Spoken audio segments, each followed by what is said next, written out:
If your bank froze tomorrow, could you still make payroll next week? Could you still pay your suppliers, your rent, your team? Most entrepreneurs I talk to pause when I ask that question, because the honest answer is no. And the reason isn't that their business is failing. The reason is that everything they have, operating capital, payroll reserves, emergency cash, is sitting inside a single institution they have never seriously questioned. In March of 2023, Silicon Valley Bank, the 16th largest bank in the United States, collapsed in 48 hours. Not months, not weeks, 48 hours. And entrepreneurs exactly like you woke up on a Friday morning unable to pay their people. Not because they did anything wrong, simply because they trusted one bank. That is the part nobody warns you about. Before we go further, I want to be clear about something. This video is not about fear. It is not about predicting a crash or telling you the system is broken. It is about building a financial structure so solid that it does not matter what breaks around it. The FDIC has closed over 500 banks since the year 2000. That is not a conspiracy. That is a public record. Bank failures are a recurring feature of every economic cycle, and the entrepreneurs who protect themselves are simply the ones who planned before the problem arrived. This is how real financial operators think. If you want to be one of them, stay with me. Here's how we're going to move through these 7 places. We start at the absolute safest, the place where your money is protected even if the entire banking system seizes up simultaneously, and we build from there, through liquid safety, basic protection, and system-level insurance, all the way to the places that protect your wealth and actively grow it even when the system is unstable. By the end of this, you will have a complete financial architecture, not just a list, an actual plan. Place 1, U.S. Treasury securities, purchased directly. This is your absolute safety. Here's why this is first.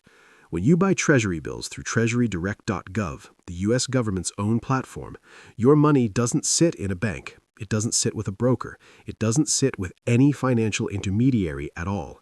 It sits in a direct relationship between you and the federal government. If your bank fails, this doesn't care.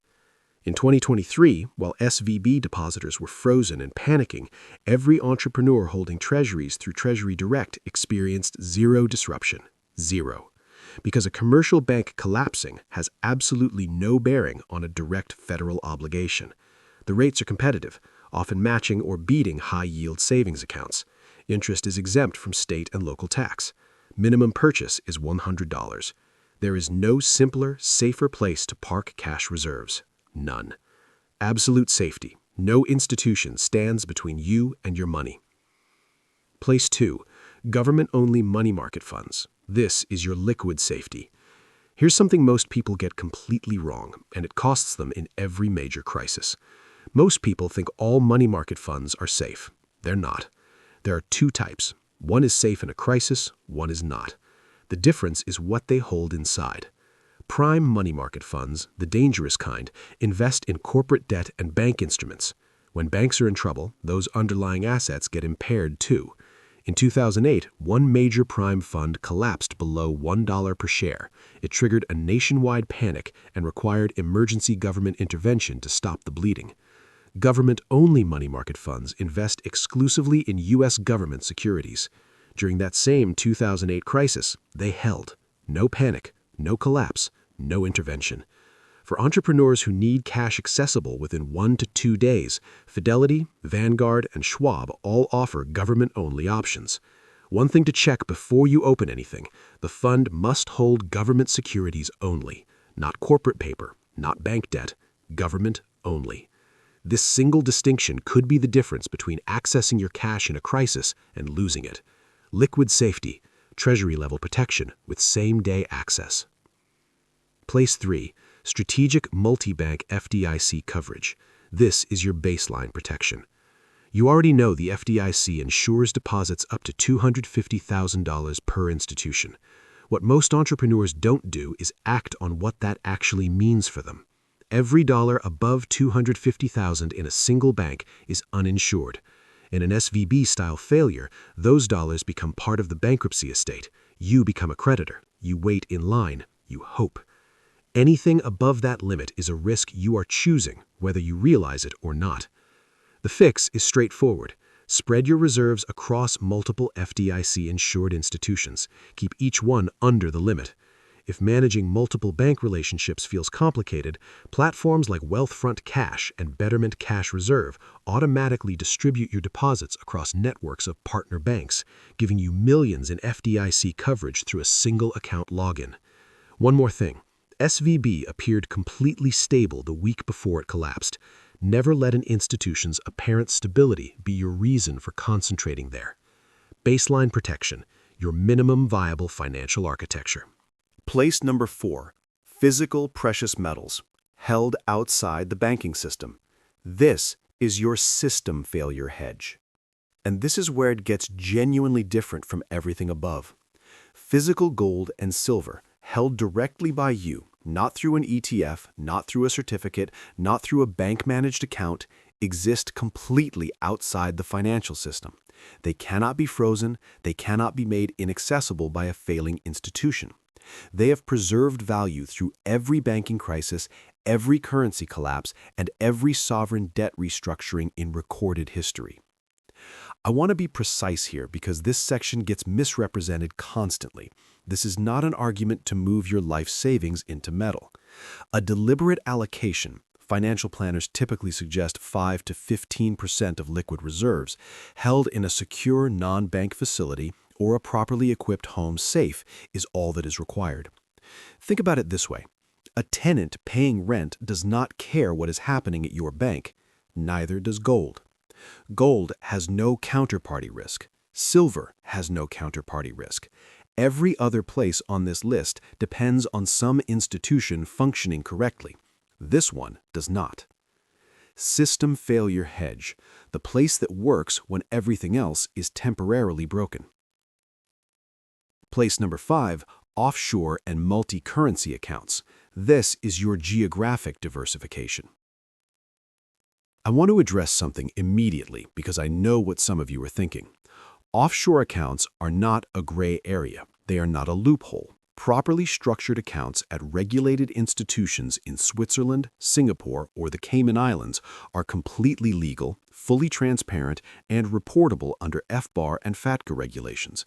This is standard practice for internationally minded entrepreneurs and institutions worldwide. Here is why it matters for you specifically.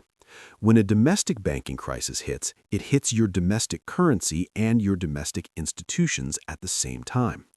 Entrepreneurs who hold a portion of reserves in stable foreign currencies or well-regulated foreign jurisdictions have a layer of protection that exists entirely outside the domestic crisis.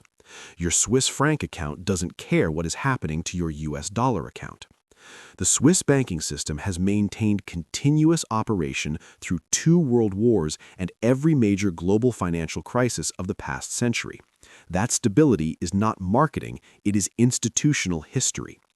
For entrepreneurs with reserves of $500,000 or more, a 10 to 20% allocation in a well-regulated offshore account adds genuine protection that no domestic strategy alone can replicate.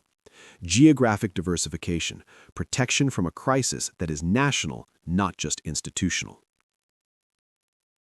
Place number 6, cash flow positive real estate. This is where protection meets wealth building. The first 5 places on this list are defensive. They protect what you have. This one does something more. It protects what you have and generates income regardless of what the banking system is doing. Cash flow positive rental real estate operates largely independently of your bank. A tenant paying rent does not ask whether your institution is solvent. The payment arrives. The asset holds intrinsic value. And during the inflationary periods, which almost always accompany banking crises, rental income and property values tend to rise alongside the same inflation that is eroding your cash holdings. One honest caveat, and this matters: you can't sell a building tomorrow to make payroll. Real estate is illiquid by nature. This is precisely why it belongs alongside your liquid positions, not instead of them. It is the long-duration anchor of a complete financial architecture. The other 6 places keep your business running. This one builds your wealth while they do. Wealth plus protection. income that arrives whether the banking system is functional or not. Place number 7, a well-structured business with diversified revenue. This is the one nobody puts on a list like this. And it belongs here more than almost anything else on this list. Here's why. A business with genuine recurring revenue, subscription income, retainer contracts, long-term service agreements, continues generating cash flow regardless of what the banking system is doing. When banks freeze, consumer behavior shifts, but it doesn't stop. Businesses that sell essential services and hold recurring contracts continue producing the income that funds your survival while every other financial position is being restructured around you. There's one condition, and it is non-negotiable. The business must generate cash flow without depending entirely on your daily presence. If the revenue stops the moment you step back, that's not a financial asset. That's a job, a stressful, illiquid, unsellable job. But a business with systems, recurring revenue, and multiple income channels, that's a cash machine that no bank can freeze, no algorithm can shut down, and no institution can make inaccessible. This is the difference between looking wealthy and being wealthy. Your most bank failure-resistant asset might already be sitting in your business if you have built it correctly. Here's the one principle that ties every single one of these together. Your money is only as safe as the system it depends on. Build one that doesn't break. The entrepreneurs who lost access to their cash when SVB failed were not foolish people. They were simply undiversified, not just across assets, but across the systems, institutions, and mechanisms that hold those assets. Diversification is not just what you own, it's where you own it, how you own it, and what happens to it when the institution holding it stops working. Start with one place on this list today, just one. Pick the gap in your current structure and close it before the next crisis announces itself, because the one certainty in financial history is that it never does. Drop in the comments, which of these 7 are you not doing right now? That single honest answer is your starting point. Like, subscribe, and I'll see you in the next one.